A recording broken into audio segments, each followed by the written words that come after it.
Magandang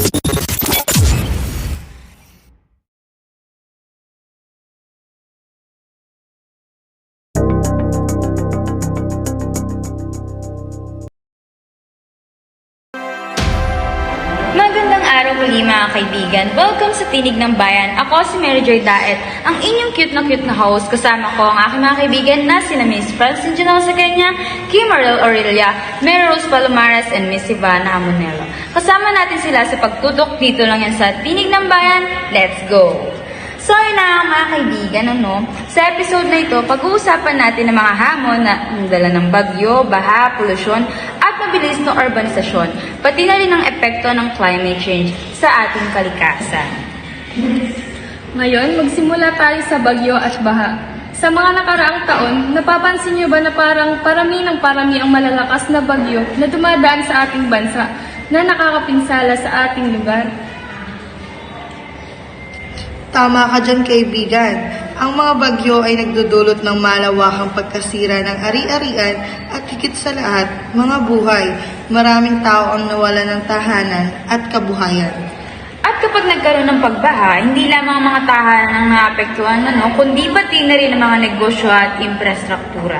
Ano sa tingin mo ang pwedeng gawin ng gobyerno upang mapabuti ang sitwasyon?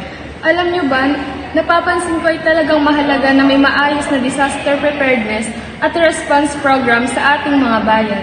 At syempre, kailangan din ng maayos na drainage systems at flood control measures, lalo na sa mga lugar na madalas binabaha. Tama, sang-ayon ako dyan.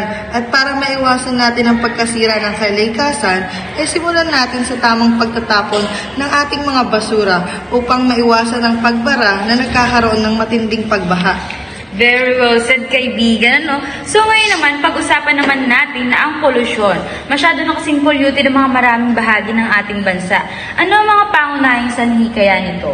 Maraming sanhi, kaibigan, pero kadalasang naiugnay ito sa mabilis na urbanisasyon at industrialization, katulad na lamang ng mga basura, usok mula sa mga sasakyan at pabrika, pati rin chemical waste. Tumpak ka dyan, kaibigan. Paano naman kaya tayo makakatulong sa pag-iwas sa nasabing issue? Ika nga, kaibigan, sa nasabing issue na yan, maaari tayong magmukhahin ng mga proyekto, halimbawa na lang ng pagtatanim ng mga puno na may iwasan ng pagbaha at nagiging cause din ng water pollution at iba pang mga polusyon.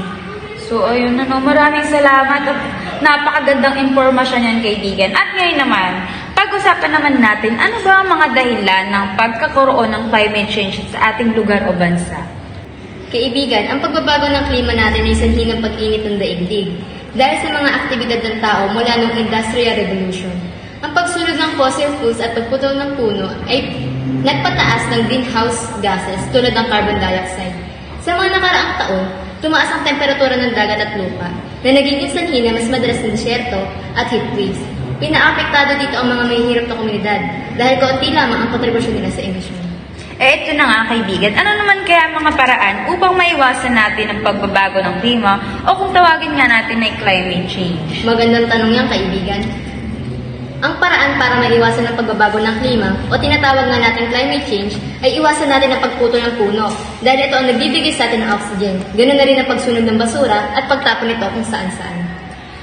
Salamat mga kaibigan. At dahil dyan, nagkaroon tayo ng mga aral at kaalaman kung paano ba natin maiwasan at kung paano ba tayo gagawa ng paraan para masolusyonan ang mga nasabing issue. Muli, ang inyong cute na host, Mary Joy Daet. Maraming salamat sa pakikinig. Muli ito ang aking mga kaibigan na sina Miss Francine Genosa Kenya, Kim Marel Aurelia, Mary Rose Palomares, and Miss Ivana Amonelo. Stay safe and God bless aming mga kaibigan!